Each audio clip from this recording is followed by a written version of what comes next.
ठीक छ। खूब रमाइलो भएको छ है छोराछोरीसँग खेल्दा। रमाइलो त भइहाल्छ नि। अब लकडाउन भएको नि यतिकै समय भयो, यतिकै समयसँग यिनीहरूसँग खेल्न पाउँदा छुट्टै महसुस भयो, छुट्टै आनन्द आएको छ नि मलाई त। अहिलेसम्म त रमाइलोसँग बितेको छ, अब भने गाह्रो होला जस्तो छ। लकडाउन पनि थपिँदै गएको छ, खानेकुराहरू पनि सकिँदै गयो, कसरी यो छोराछोरीलाई पाल्ने। हामी त बरु भोकै बसे नि हुन्थ्यो, यिनीहरूलाई कसरी के खुवाउने हो त साँच्चै। म त नानीहरूसँग दिन बिताउन पाउँदा खानेकुरा सकिएको पत्तै पाएन छु। अब के खुवाउने होला नानीहरूलाई, अनि हामीले के खाने होला, कसो गर्ने होला, केही मेसो पाएको छैन मैले त। अब खानेकुराहरू किन्न जानु भनौँ भने पनि पसलहरू सबै बन्द छ, त्यही माथि पैसा पनि छैन। रातको आश गरौँ भने पनि पहुँचहरूले मात्रै पाउँदो रहेछन्, हामी जस्ताले पाइँदो रहेनछ। त्यही त नि, हामी त बरु पानी खाएर पनि भोक टार्न सक्छौँ। अब यी लालाबाला छोरीहरू छन्, यिनीहरूलाई के खुवाउने, यिनीहरूलाई त भोक लाग्ने बेला पनि भइसक्यो, के गर्ने हो। मलाई भोक लाग्यो। के खान्छौ त? केही छैन खानेकुरा, बिहान अलिकति जाउलो थियो त्यही खुवाएँ दुइटालाई। अब के खान्छौ त? केही छैन, नानी पनि रोइ भोकले। खाना दिन नसकेपछि हामीलाई किन यहाँ ल्याएको त? हामी घरमै बस्थ्यौँ नि आमासँग।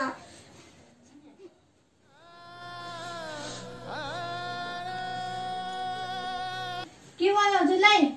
नानी लौ त, बाबालाई के भयो? के भयो हजुरलाई? उठ्नु। के भयो?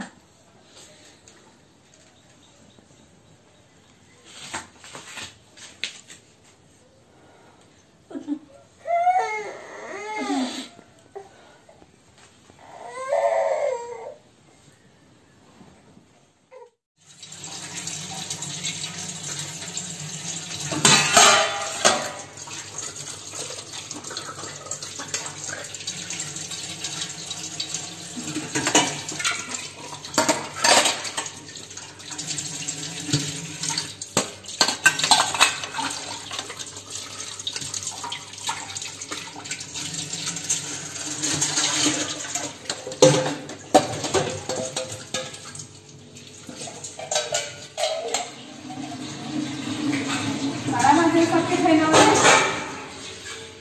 यति दुईटा भाडा माग्दा पनि कति बेर लगाएको?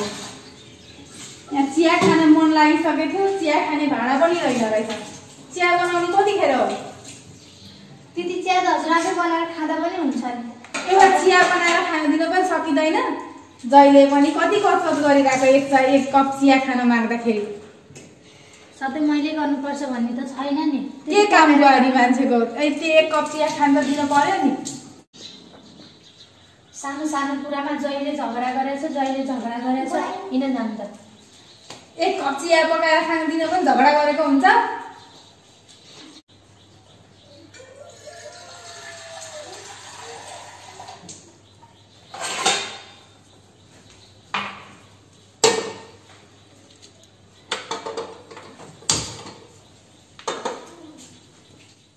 जब एक कप चिया पकाएर खान दिन पनि यत्रो रडाको। म आफै पकाएर खान्छु चिया।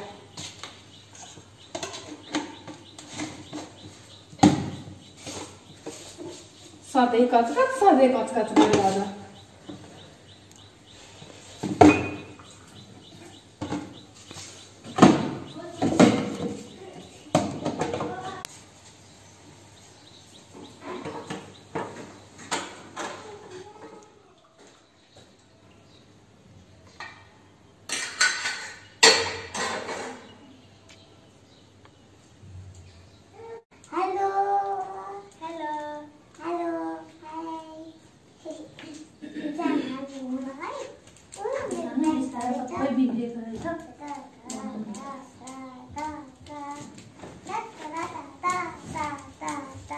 के गरिरहेको?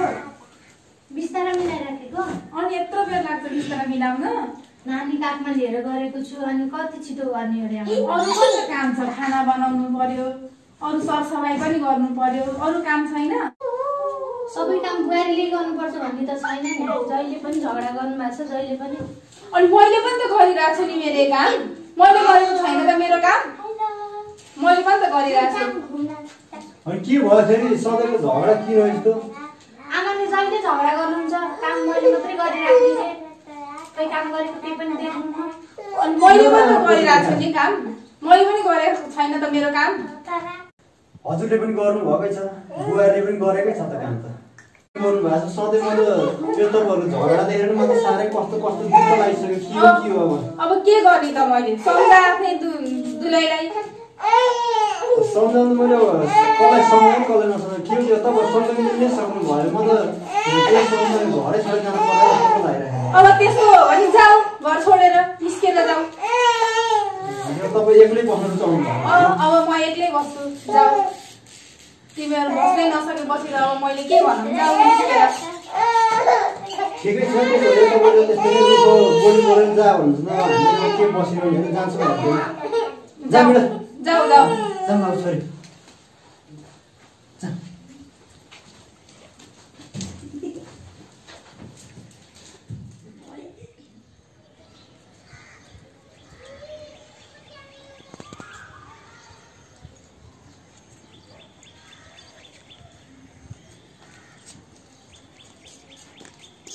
जाऊ जाऊ अहिले त रिसाले घर छोडेर हिँडेछ कुनै दिन फेरि सम्झेर आउला नि आमालाई सम्झेर घर फर्केर जाऊ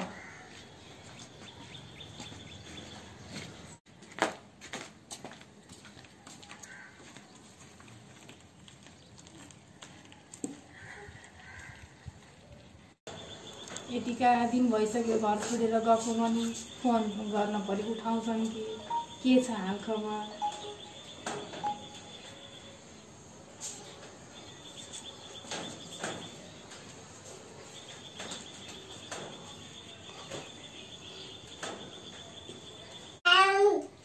यो भएन लेखेको अरू राम्रो लेख्नु नि यत्रो दुःख गरेर गाउँबाट चाहिँ हेर्दैन गाउँ आमासँग झगडा यहाँबाट यही बेला आमा फोन आउनु पर्थ्यो फोन पनि उठाउँदैनन्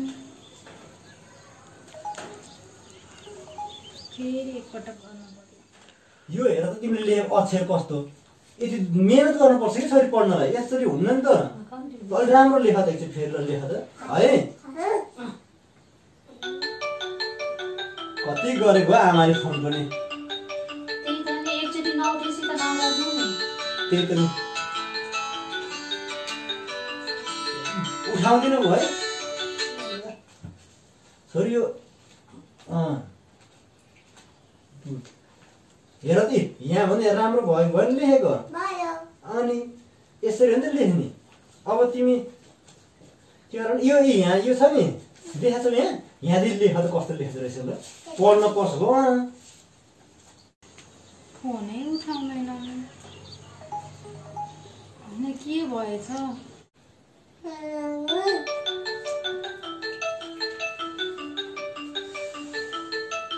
फोन पनि कति आएको यहाँ पढाउँदैछु अब के भन्ने कि उठाएर पनि फोन फेरि है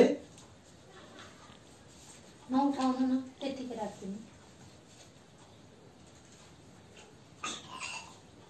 खानु भएन नि फेरि चुटु गर्नुपर्छ ल यिनीहरूलाई नि अब स्कुल पठाउनु बेला भयो होला म खाना बनाउँछु नानी हेर्नु न हजुरले ल हुन्छ हुन्छ ल ल्याउ त यहाँ पढ्दैछु खाना बनाउँदा फेरि आयो फोन ल छोडिदिनु भयो नानी हेर्नु आऊ आऊ त खाना बनाऊ है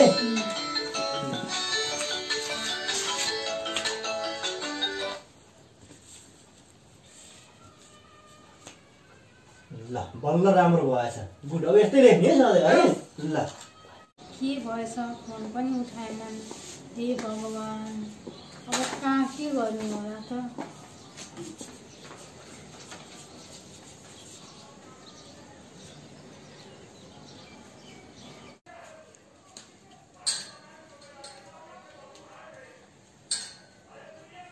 हे भगवान् रक्षा गर्नु परमेश्वर सबैजनाको विषयमा घर छोडेर हिँड्ने फोन पनि उठाउँदैन हे परमेश्वर रक्षा गर्नु भगवान् रक्षा गर्नु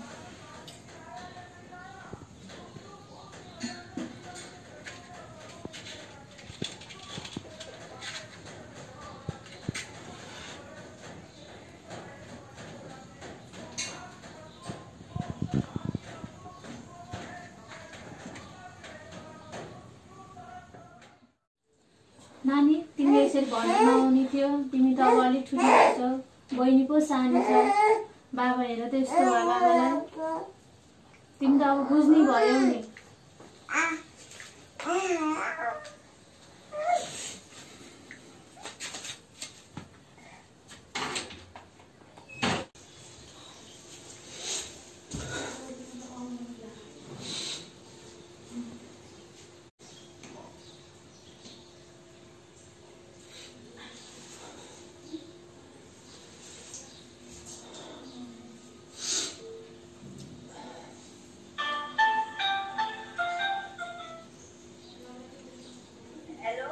आमा ढोक गरे के सन्चै हुनुहुन्छ?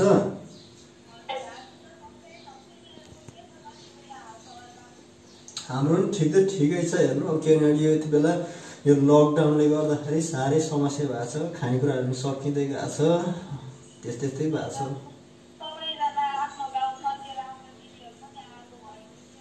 के गरे आउने भनेको आउने भन्दा लकडाउन भएर गाडी चलेन, गाडी नचलेपछि समस्या भयो, नानीहरूलाई लिएर आउनु गाह्रो भयो। हामी मात्रै भयो बरु हिँडेर भयो भने आउँथ्यौँ, नानीहरू मात्रै भयो, त्यही भएर चाहिँ नि ल्याउन पनि गाह्रो, त्यही भएर हो क्या। के गरेछौँ भन्ने अब खानेकुराहरू पनि सबै सकिसक्यो, यहाँ केही छैन, राहत पनि पाइएको छैन। अब राहत लिँदा पनि अब पाइँदैन, सोर्स हुने अब ठुला बडाले मात्रै पाउने हो नि, हामी जस्तो गरिबले त कहाँ पाइन्छ र। त्यही भएर अब जस्तो तस्तो घरतिर आउनु पर्ला कि भनेर चाहिँ हजुरलाई फोन गरेको। हुन्छ त नि हामी भोलितिर घर आउँछौँ है त। ल हुन्छ आमा, हस् ल।